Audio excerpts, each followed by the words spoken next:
Nako, mga kababayan ko, magandang hapon. Na-discovery po ni Senator Panfilo M. Lacson na mayroon palang ibinaon nung ginawa yung 2025 budget, may ibinaon ng mga flood control na pork barrel. 15 billion, hindi bababa sa 15 billion. At talagang hinanda nila ni Tambaluslos ito para pambayad nila sa mga senador sa pag-impeachment. So, klaro, talagang pangangaswang lang talaga itong impeachment na to. Witch hunt lang talaga. So, kahit ano pang diin nila ni Dilima na hindi, nila ni Luis Toro na hindi, kulang-kulang pong ebidensya ninyo. Una, paano pa ngayon ang confidential fund na akusasyon ninyo? Kung sa ngayon nagpalabas ng kuwa na wala palang mali sa kanyang liquidation, paano ngayon yan? So ngayon, kung ibabangga ngayon sa during impeachment trial, ang liquidation, ang report ng kuwa, paano nyo ilalaban dyan sa inyong mga Mary Grace Piatos? Kasi lahat naman po ng confidential fund ay sikreto. Saan ka makakita ang confidential fund? Ibuyag-yag mo yung tao na nakatanggap ng pera. Ayun, yan ang problema ninyo. So ngayon, dahil may nilabas na ang kuwa, kasi sa konstitusyon natin, tanging kuwa lamang po ang may kapangyarihan at may karapatan sa pagsasabi kung nasunod ba o hindi ang mga paggagasta sa pera ayon sa batas. Okay? So yan pa lang. So ibig sabihin, ebidensya na yan na witch hunt. Pangalawa, yung inaakusan nyo na pananakot na pumatay, ay naku, hindi yun grave threats, hindi yun grave threat to commit a crime of murder kasi hindi naman murder ang pagsasagawa ng aksyon na ganito. Kapag ipapatay ka ng iba, ipapatay mo rin siya. Hindi po murder yon. Paano naman ikukulong yung taong nagpaplano niyan kung patay na siya? Kaloko. Saan ba kayo kumuha ng utak ninyo? Saan kayo kumuha ng makapal na mukha nyo? Marami naman kayo talagang dinidiin nyo kasi gusto nyo tanggalin sa karera si Sara para lahat na lang kayo na maglalaban. Nag-isa-isa kayo lahat ng mga dilaw, lahat ng mga kakamping. Huwag kayo magpadala sa mga style ng style ng BBM. Para lamang po yan kay Tambaluslos yan, para tumakbo si Tambaluslos. Kaya huwag kayong akala nyo, dilaw, kumakampi kayo sa tama. Naku, hindi po. Napakaklaro po na wala po silang ebidensya kasi unang-una, paano mo sabihin na hindi po pwedeng sabihin na pagpapatay ang pag-hire ng killer kung nagagawa lamang kung siya'y papatayin ng nag-hire. Maintindihan niyo ba? Wala pong krimen na gano'n sa batas natin. Mananaig pa rin tinatawag na nolium crimen, nolia pina sine lege. At pinakahigit sa lahat, mananaig po ang tinatawag na Section 1, Article 3 ng ating konstitusyon na nagsasabi, no person shall be deprived of life, liberty, or property without due process of law, nor any person shall be denied the equal protection of the law. So kung walang law na nagsasabi na krimen ang pag-hire ng tao na papatay sa isang tao, saka sakali yung nag-hire ay papatayin ng tao na yon, ay walang krimen na gano'n. Saan pupulutin yung kaso niyo sa impeachment na gano'n? Pangalawa, yung sa confidential fund, sikreto ngayon kaya nga nilagay Mary Grace Piatos ang pangalan para hindi makilala. Ano ang ikatwiran ninyo? Pangalawa, nagpalabas na ng report ng kuwa na walang mali. Paano ngayon yan? Paano kayo mananalo? Di pangangaswang lang talaga ang ginawa nyo. Pangatlo, baka may pag-asa yung bank accounts. Pero sinasabi ni Sara, pag oras na dumating yan, ma-explain yan, mapapaliwanagan na wala silang ninakaw na pera. Di abangan natin kung meron man.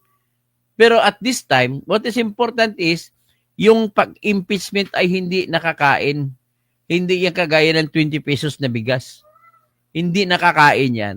So habang nag-impeachment kayo, na pag-iwanan yung 200 pesos na dagdag na sweldo sa mga manggagawa, hindi nyo natuloy dahil busy kayo sa impeachment. Ngayon, marami pang ibang hindi napasa dahil busy kayo sa impeachment. At ang pangatlo, ang nag-i-impeach ay mga congressman na nakatanggap ng mga pork barrel na 150 million bawat isa. So, paano kayo yan? Paano mo nyo ma-justify na para po sa makabayan at malinis na hangarin ang inyong pagpirma ng impeachment ko, ang pagpirma ninyo may bayad na 150 million? Yan po yung mga usapin na napakaklaro. So, dahil doon, nasabi ni Senator Panfilo Lacson na nakita niya na sa budget pala nakabaon yung pork barrel na gagamitin pambayad sa mga senador na kung pag-umpisa na ng impeachment trial ay para bubuto ng guilty. Kita mo, halata na talaga kayo. Hindi naman natin ang taas ng kalibrito at ni Panfilo Lacson na mayroon siyang reputasyon na Mr. Budget man. Pakinggan natin yung report ng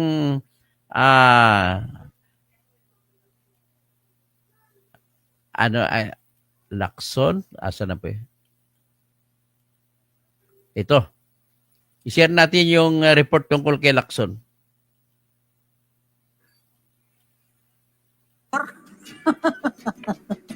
So para sa 20th Congress, natuwa naman tayo na pasok si Senator Ping Lacson. Kaya ito may pagbubunyag na kaagad si Senator Panfilo Lacson. Abay, umaabot daw ng bilyong piso ang alokasyon po para na naman sa pork barrel. Hindi pa ba kayo hindi pa ba natatapos yung pork barrel allocation ng ilang mambabatas?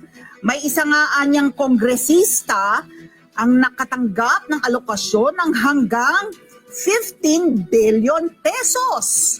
At may mga ilang senador daw nakakuha ng mula 5 billion, may mga senador nakakuha ng 5 bilyong pisong alokasyon. May ilang senador nakakuha naman ng 10 billion pesos na alokasyon. Ayon po kay Senator Lacson, nung hindi pa daw dinideklara ng Korte Suprema na illegal 12 years ago, di ba, noong 2013, Supreme Court came out with a ruling na labag sa konstitusyon itong Priority Development Assistance Fund. Alala nyo? PDAF. O mas kilala sa pangalang pork barrel. Dati, di ba, pumapalag na tayo kasi ang alokasyon sa bawat senador, 200 million pesos. So, nung pala pumapalag tayo, 200 million pesos bawat senador times 24. Tapos habang 70 million pesos naman para sa bawat kongresista, noon pumapalag na tayo and here we are, 12 years after, makikita mo 5 to 10 billion sa ilang senador at isang kongresista, 15 billion ang pork barrel inflation allocation. Grabe naman yan. So sabi nga ni Senator Ping Lacson, nung nung 2022, no? Yung bago matapos yung huling termino niya sa Senado, kasama niya si dating Senator Franklin De Ron. Matagumpay nilang naalis sa budget. Yung ito kasi dito. Ito talaga ang modus, 'di ba, Pat P? Nilalagay sa dredging at flood control projects. Na tinukoy na talaga yan po ang ugat ng korupsyon. DPWH para ate. So naalis yan, no, sa BICAM bago matapos yung 2022 pero ngayon nga nagbabalik. Ito talaga makikita mo. Meron siyang ginawa example. Alam mo naman ang tagabantay ng budget natin, si Ping Lacson, matutuwa kayo. So talagang inungkat niya, no? Hinimay ang budget nung nakaraan. Merong isang napakaliit na barangay sa isang maliit na bayan na bigyan ng alokasyon, alam niyo magkano? 1.9 billion pesos. Habang may isa pang maliit na bayan, nabigyan naman ng 10 billion pesos. Isipin mo, 10 billion pesos, sabi niya, para sa isang bayan na 10,000 lang yung residente. No? So makikita mo talaga na sabi niya, hindi daw patas talaga yung pa-distribution ng budget. So pagpasok nitong 20th Congress, hihingi daw siya ng paliwanag anong nangyari dyan sa 10 billion na 10 bilyong pisong inilaan sa maliit na bayan na yan. Na sabi daw nila kasi malapit daw sa tabing ilog. Pero diba ang dami namang bayan na nasa gilid talaga ng ilog. Para raw sa flood control yung 10 billion na yan. So sabi po niya, ang layo nilang pagsimula ng 20th Congress, pag-aaralan niya, ito ngayon, maganda, pag-aaralan niya yung pambansang budget ng 2023, 2024 at 2025. Talaga naman. At alam niyo naman, kilala siya bilang anti-pork barrel advocate. In fact, siya, di ba? Hindi niya Hindi kinukuha. Never niya kinuha yung alokasyon niya, di ba? Dati nang natunto ni Lacson yung corruption nga dyan sa dredging at flood control program na yan. Dagdag po ni Lacson, meron siyang datos na binigay. Talagang mababahala po tayo. Alam niyo po ba, kada araw sa kasalukuyang sitwasyon, ang ginagastos po ng bansa every day, 16 billion pesos. Pero kumikita lamang ng 12 billion pesos.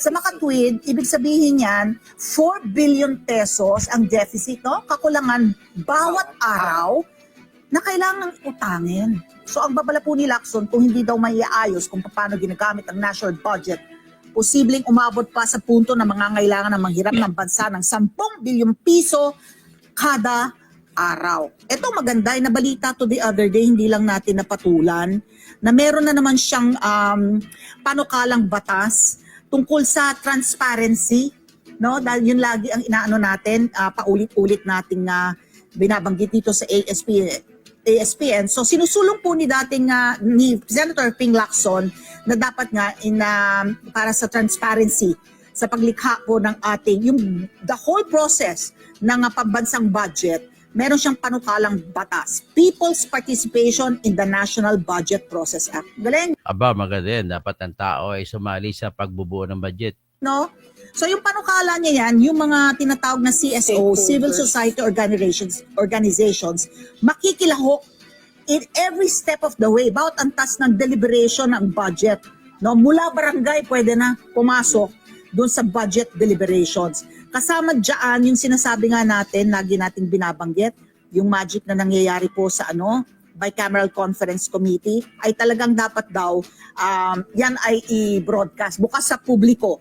At sa ilalim din ng panukala, isasagawa ang opisyal na ire-record at yung hinihingi din na transcript ng lahat ng bicameral meetings. Yun, dapat ang mga bicameral conference committee dapat alam ng publiko.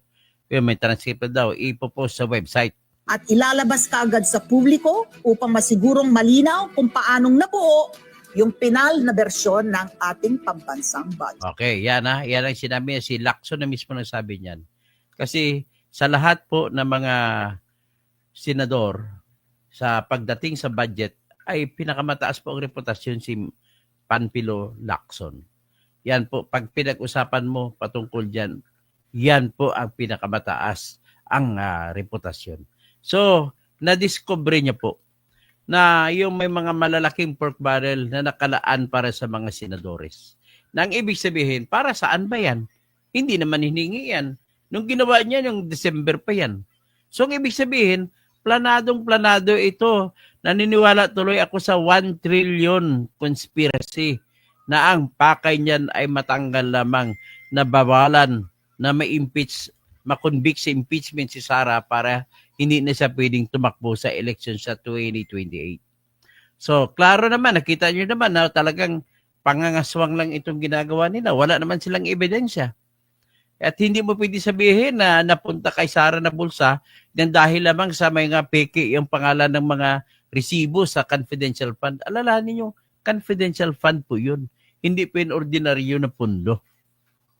Diba? Kapag confidential, kasi ang mga ahente po o mga informante na nagbibigay ng mga sikretong impormasyon na ikakapatay nila, kagaya po, huwag na tayo lumayo para maintindihan ninyo, si Noynoy Aquino nagbigay ng mahigit 10 milyon piso para sa isang tao lamang na nagsabi kung saan makikita si Marwan. Ito ay nangyari nung mga halos pag-umpisa, no? Kaya nga 44 na SAF ang namatay doon. Pero ang importante sa mission ng SAF ay natupad nila yung mission na papatayin yung bomber, number 1 bomber in Asia na si Marwan.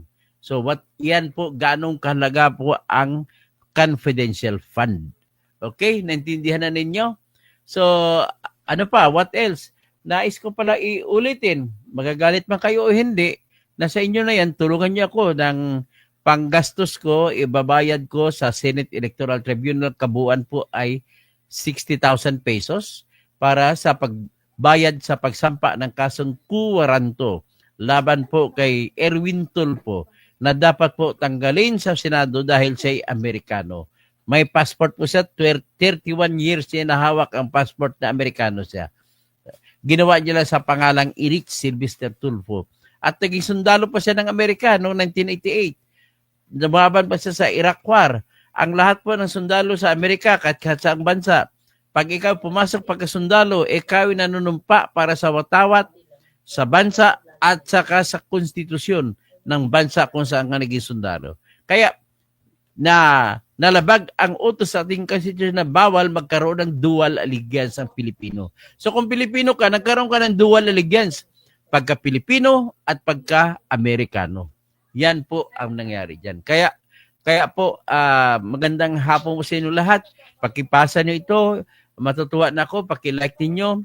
Malaking tulong na to sa patuloy ko ng pag-vlogging para mabantayan ko ang usapin sa bayan at mabigyan kayo ng liwanag kung ano ang mga pangyayari sa bawat isa at para mabibigyan ko kayo ng talino kung paano kayo magdesisyon sa bayan pagdating sa botohan. Lalo na dyan sa BARM. Darating ngayon ng October, may election sa BARM. So makikinig sa akin mga Pagari, Agupakat, Akan, CCE, Antuna, so mga Galubacantano, Rusa at BARM para maganda yung ating kinabukasan dyan sa BARM. Alam ko maraming mga politiko dyan sa BARM na kailangan maiangat ng mga Maguindanao at mga Maranao at saka mga ay Tausog, hindi ata kasama ang hulo sa eleksyon. Para kanila maingat nila ang kanilang kinabukasan, kailangan maayos na politiko po ang inyong naiboboto. At tuwang-tuwa ako sa BARM, kahit ang BARM, kasi ang BARM ang pinakauna na nagpasa po ng batas laban sa political dynasty. Nasa batas po ng BARM Electoral Code na bawal magsampa ng kandidatura kung meron kang kapatid o second degree relative na tumatakbo rin. So, ibig sabihin, mag-usap mo na yung magkakamag-anak kung sino sa kanilang tatakbo bago sila tatanggapin ng kumilik ang kanilang certificate of candidacy. So, yan lang po ang aking masasabi sa ngayon. Magandang hapon po sa lahat, mga Pilipino.